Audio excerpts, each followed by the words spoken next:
Chat, we were going to go with F1, but you know what? We got to give it one more season tonight. We have to. I'll still probably switch to F1. Dorian Mangone's third overall pick in 2027 goes franchise.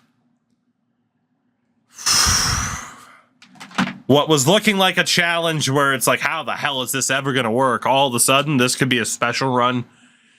So Gabriel Dag qualified. Enqvist qualified. We are not going to sign Lindstrom yet. He could easily be the AHL backup. But I do think Enqvist could benefit from being the starter for a year or so. Although you could argue, why bother trying to make Enqvist better? It would really be Garcia who suffers from not being under contract. Or from not being in a starter role, excuse me, if Lindstrom were to be under contract. I think we're going to leave Lindstrom out. I don't know. I got to think about that one. Defensively, whole lot of RFAs, of course. Look at that. Trig up to an 85 right now. Could always change. McNabb definitely gets a qualifying offer. Byers, I'm not so sure anymore. Is there anybody else who's a must sign? Okay, so let's see. What do we have here? 1, 2, 3, 4, 5, and 6. 1, 2, 3. Okay, so we do have to sign a few people. So really, we got 4 or 5 spots. So Koistinen will stay. That's 1. Lettinen will stay. That's 2. Byers will stay. That's 3. We'll keep Bure. Maybe we won't keep Bure. Bure is not really going to improve at this stage. Winkler is 20. Yeah, so we're going to say goodbye to Nikita Bure, the 6th round pick in 2025. Just has no shot of making it whatsoever. But we are going to sign Austin Winkler. Was a 3rd round pick. We're also going to sign Barker. Yeah, because he played for USA Hockey, so he can go straight to the AHL. We'll leave Mayer and O'Neill both unsigned because nothing special. On the wing, obviously, Michkov's the big one to sign. We got to qualify Brown and Abdelkader. Vic Drake, we can't sign yet. Samuelson, we don't care enough to sign, or any of these low 9s, because Jesus Christ, they're low 9s. Michkov. Picked a hell of a time to have a career year, by the way. I'm going to try to sign him for $8.5 million over 8 years, because that would be a steal based off of what he could be capable of. The old Mango will continue to qualify for now. DeBoer, Para, Lavin, I'm not sure if I'm going to sign, or Molnar. Lieb, we cannot sign yet. And then centers, Jordan Gavin, Braden Yeager, Denver Barkey needs a deal. And to be honest, I could see Denver Barkey being a key piece of the core for years to come. So we're going to give him that Colton Sissons-like contract. Stevenson stays. And Mazzaros can go to the AHL as well. Let's advance a day. Winkler signs. Michkov comes back. Barkey rejects due to the minutes, which is weird because he's a top 9, but I can pay him more. All right, Denver, buddy. Let's sort this out. How much do you want me to pay? I'll go 4.5. I don't think that'll be too costly. Yeah, there we go. Okay. So for forwards, 2, 3, 4, 5, 6, 7, 8, 9, 10, 11, 12. AHL is 1, 2, 3, 4, 5, 6, 7, 8. All right, so we got room for about 5 to 6 of these guys. So we will go 1, a 2, a 3, a 4, a 5 with Thibodeau. And we'll let go of the UFA because, hey, we don't have to negotiate then. So we'll be saying goodbye to Nathaniel Lavin, who was a 7th round pick in 2022. Not bad for an AHL caliber player. Pretty well-rounded, but never going to be anything too special. So we will say goodbye to him. So that sets us up. Let's actually double check really quickly. Make sure we didn't make a mistake. Now would be a a terrible time to make a mistake. Okay, we are good. So we'll see how some of these contracts sort themselves out. Applicator, McNabb, Hamonic, Brown, Daig, Koistinen. Bunch of people accepting those qualifying offers, which is great. Of course, as always, we lose some staff members like we do every single year. Let's go for coaching staff. Can fire Furchner for the moment as an A-plus coach in Hillis. Jack, give me something to talk about, because we got to send this guy a max deal to try to lock him up. What's the deal? Give me something to talk about, please, and thank you. Appreciate ya. I think Zadina was an idiot by leaving $4 million on the table. I mean, you could argue he's never going to make that money again. That is an argument. At the same time, it is a player betting on themselves and saying, hey, I've made $3.5 million in my career, according to Cap Friendly. I'm 23 years old. I'm going to bet on myself to prove that I can still be what people thought I could be. And if he's right, he's going to make a hell of a lot more than $4 million. Obviously, it seems unlikely that he will be right. At the same time, I mean, he's young enough. If it doesn't work out in the NHL, he can always go make money in the KHL, Czech League. So it's not as if he'll be hurting for money. I kind of respect the idea of him saying, you know what, I'm going to bet on myself. So an idiot, not necessarily. Although, if he cares about money, and it might prove to be wrong in that way. Thoughts on Jack Black? National treasure. Global treasure. Thoughts? Do you still have morale on? We do. That's not being turned off. It's going to be on for the whole thing. If I could have lunch with anyone dead or alive, 2 hours max, and they answered any question I have, who?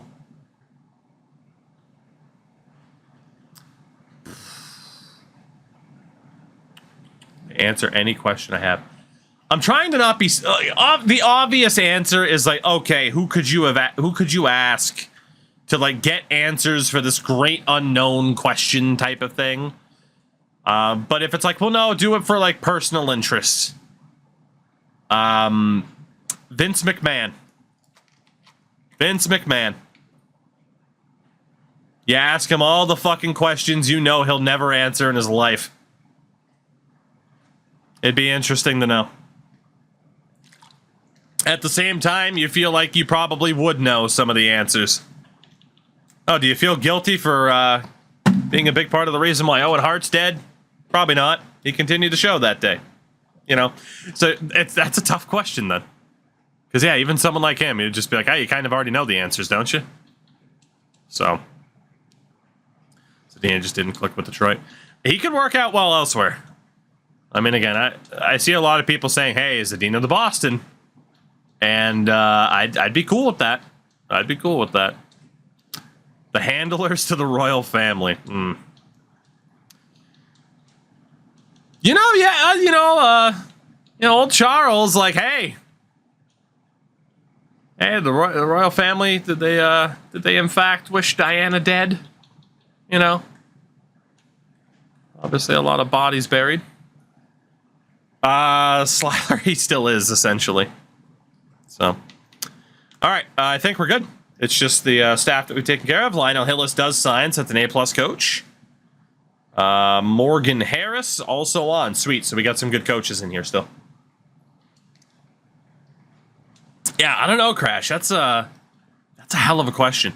Here in Vancouver, Zadina's our savior, as the Red Wing picked him over Hughes. That's true. That's true. I thought he sold it. Technically not. At least not yet. The sale isn't official, and he's still there. If I was able to view any moment in hockey history live at the rink, 2011 Stanley Cup Final, Game 7. You know? Like, obviously. Like, I want to...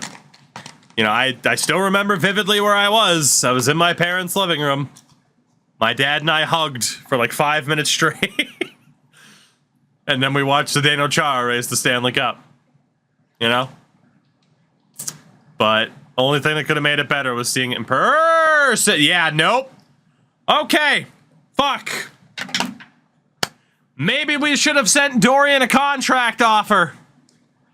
As the St. Louis Blues have sent an offer sheet to Dorian, just under $13.3 million for 6 years, which would equate to 4 first-round picks.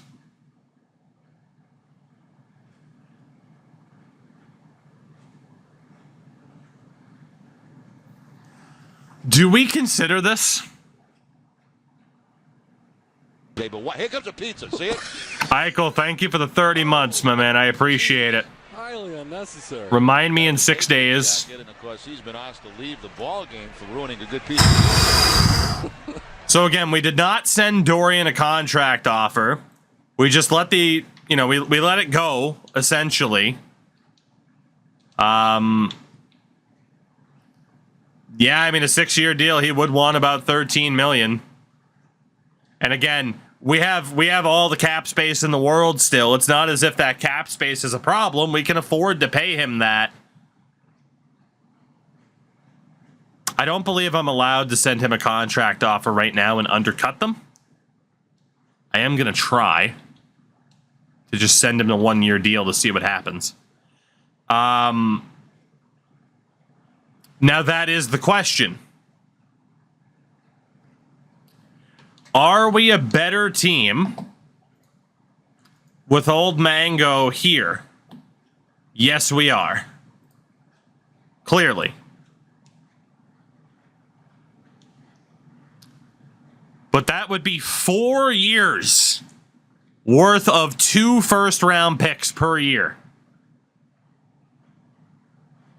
It's very obvious we would have a much more well-rounded team in theory.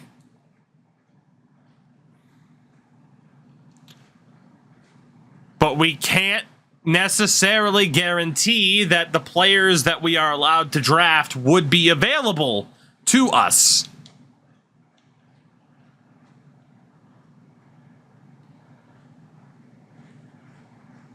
I mean, his shooting category is already insane. He is a phenomenal, phenomenal player. 94 goals in 246 career games. I'm a little bit worried, though, about his shooting. Like that hidden shot pass slider might be a bit too far down for him to really take advantage of that shooting category. 211 shots. What did Ragnarsson have? 218. I might have to split up that top line. Michkov took the most shots this year and had the fewest goals. This is the biggest decision we're going to have in this franchise mode. Mango goes franchise. St. Louis offer sheets would be 4 first-round picks over the next 4 years. And they will be a good team in that time. They have Gamache. They have Ward. Like, he is that missing gem piece to really bring them together. The question is, do we get the most out of this guy on a team that already has Ragnarsson, Michkov, and Gavin? And is our team better off with the more well-rounded approach? Or are we better off with the superstar in the making? He's not there yet. Wow. What a decision. What a decision. 2 first-round picks each year. This is nuts, man. This is gonna take a minute to make this decision. We never thought we'd get a talent like this. I don't think Jordan Gavin will hit the same heights. We don't have anybody else in the system that'll hit the heights that he will. Slyler has a point that we would technically have 8 chances to find another player like this, and then everything else that we get with those picks. Remember, McDavid doesn't have cups. Wow.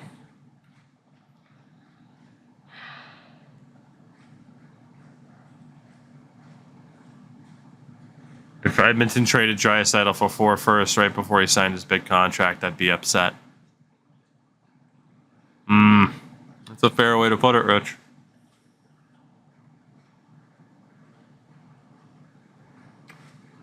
We're struggling a little bit to find players with issues, that's true. So first round, Mangon, Ragnarsson, Jordan Gavin, Denver Barkey, Jaeger. Marcel Richard was the pick this year.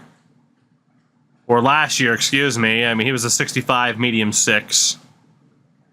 DeBoer, we had to take 3rd overall. That's the biggest indictment of the idea of accepting this offer sheet.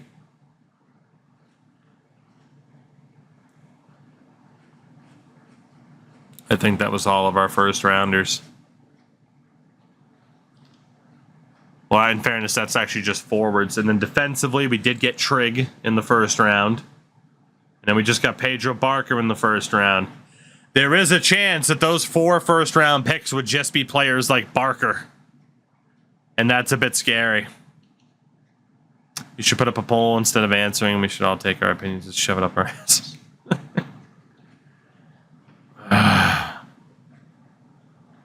Mac, no trading. We're not allowed to trade in the draft of glory. This is the only way we can acquire more draft picks is in an offer sheet. This is our only chance to try and get more picks. But it's for a player who just went franchise.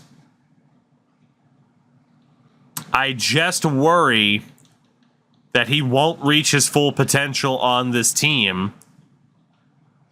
The Dag was up. He was a medium starter who had jumped to low elite. Chubarov was always the medium elite on the team. In another format, I would have accepted the offer sheet in this franchise. You keep him.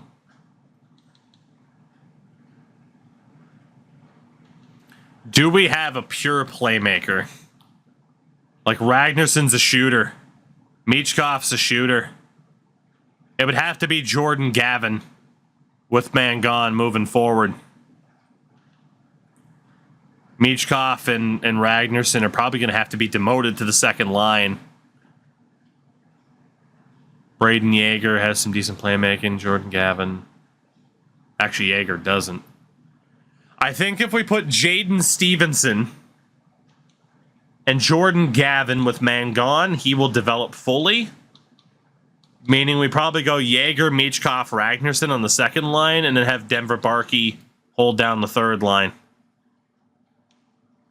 So Stevenson, Gavin, Mangon, Ragnarsson, Michkov, Jaeger, and then Barkey with whoever on the third line, Para, and someone else. 4 extra first-round picks. They could be anything. They could even be him. This was an expansion start, yes. What a fucking decision to have to make. And the problem is, if he's allowed to accept that contract offer I sent him, we might not even get the choice to accept it.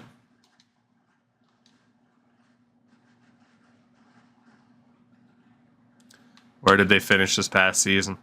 I don't remember where, but again, they're improving. They were 28th. They were worse than we were by 2 points. Fuck. But they do have a young team. This decision is going to decide they won't be next year with him. You're right. 4 first-round picks, though, man. Holy shit. Yeah, again, they have Gamache. They have $4.3 million in cap space, it says. But I believe that's because it already factors in the offer sheet. So they still have Jordan Kyrou, Jake Neighbors, Inkinen, Bushnevich, Hurdle. Jesus Christ.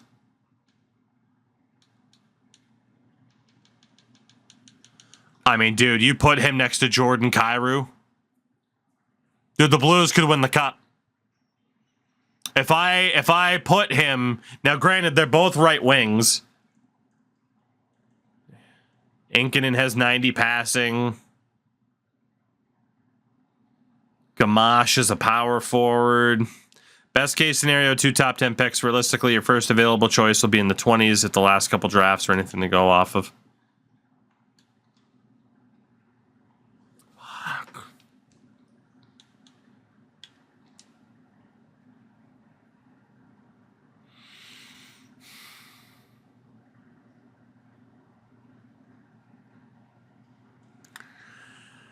Our decision has been made.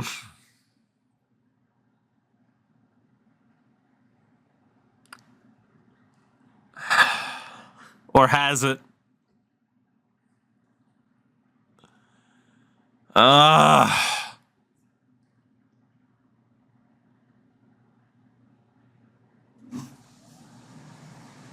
have been hitting purple sector 2s and Silverstone for the past 20 minutes. That we could have. Oh my god, this sucks, dude.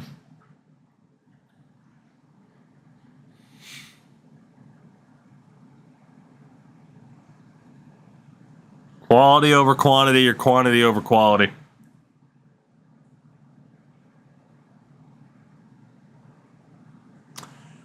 If we don't take it, we obviously very much have to look at who St. Louis, where that pick would have been, but also we will never know. We will never know because they'd be a completely different team with this guy. No matter what option you go with, we're going to hate you anyway. Thank you, Rich. This changes the entire franchise.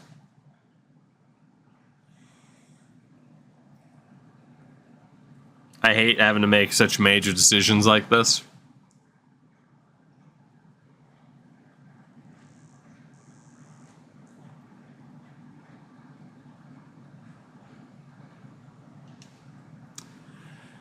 We're keeping him. I don't know if it's the right choice, but we're keeping him.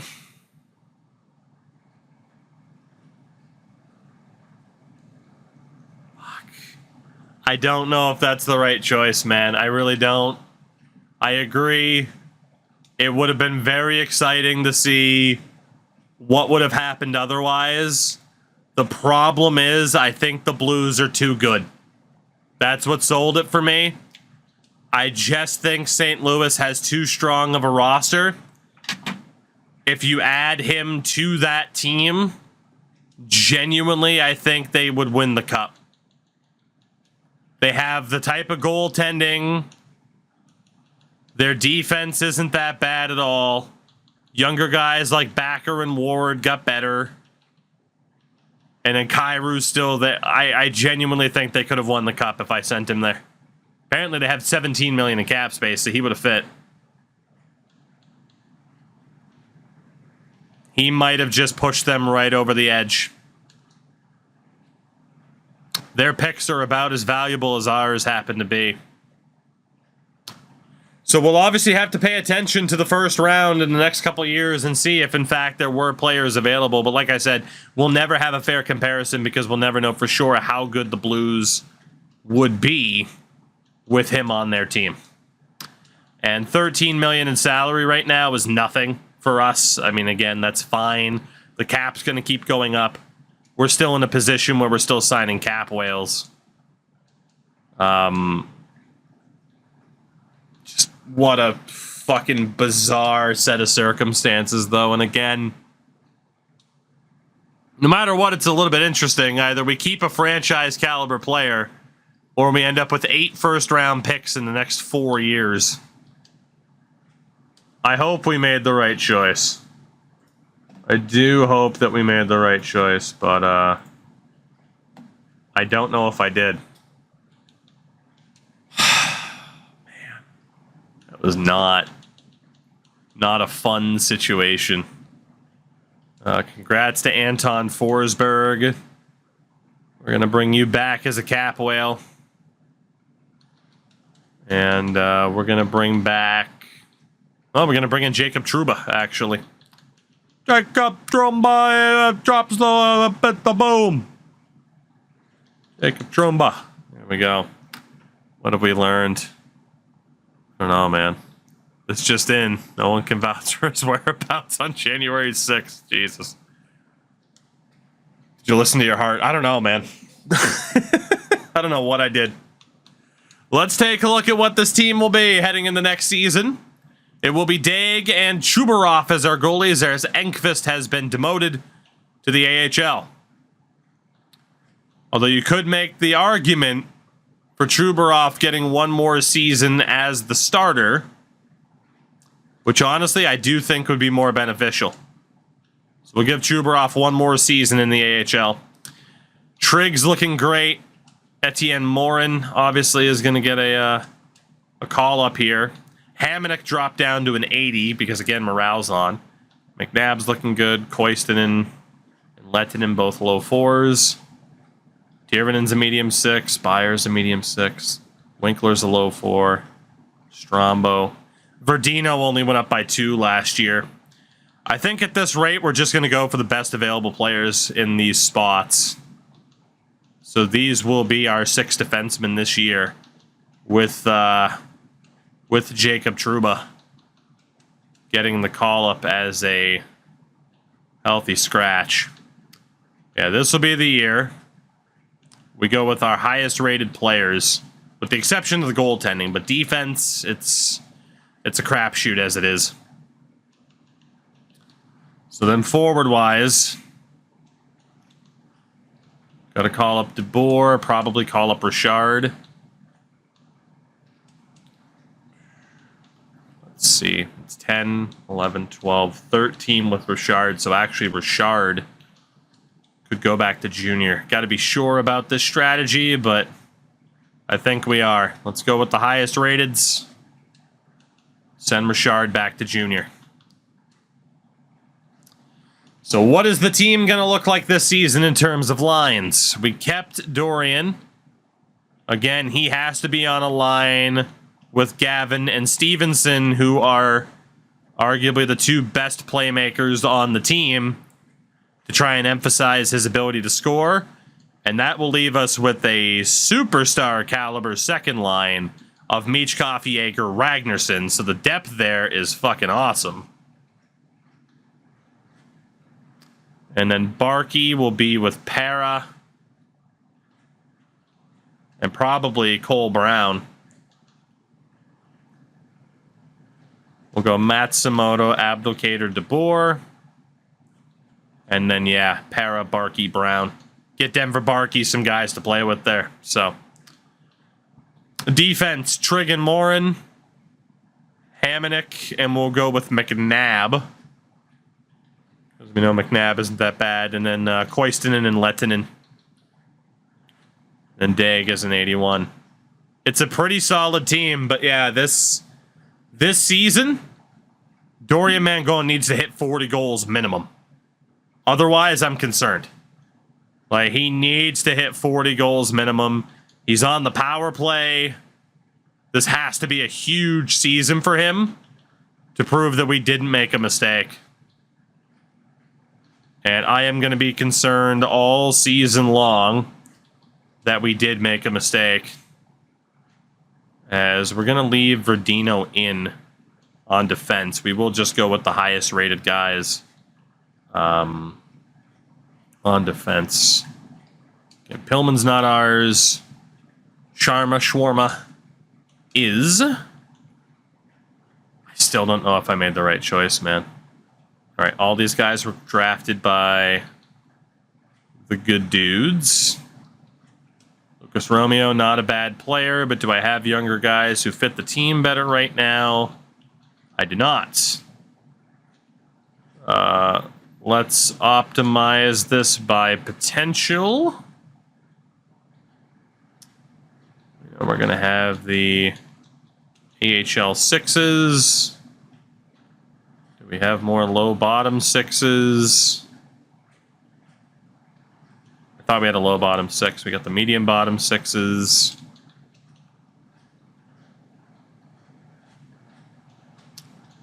All right. Let's Go with those 3. And then 2 low 9s. Does it really matter? We'll go with Olabang. All right. So face-off wise, this team might end up being a little bit of a mess from a chemistry perspective, but not too worried about that. It's just best players in the best possible spots, but man, that decision we just made is either the right decision or we just made the absolute wrong decision. And I'm honestly not sure what the correct answer is to that assessment. I'm not.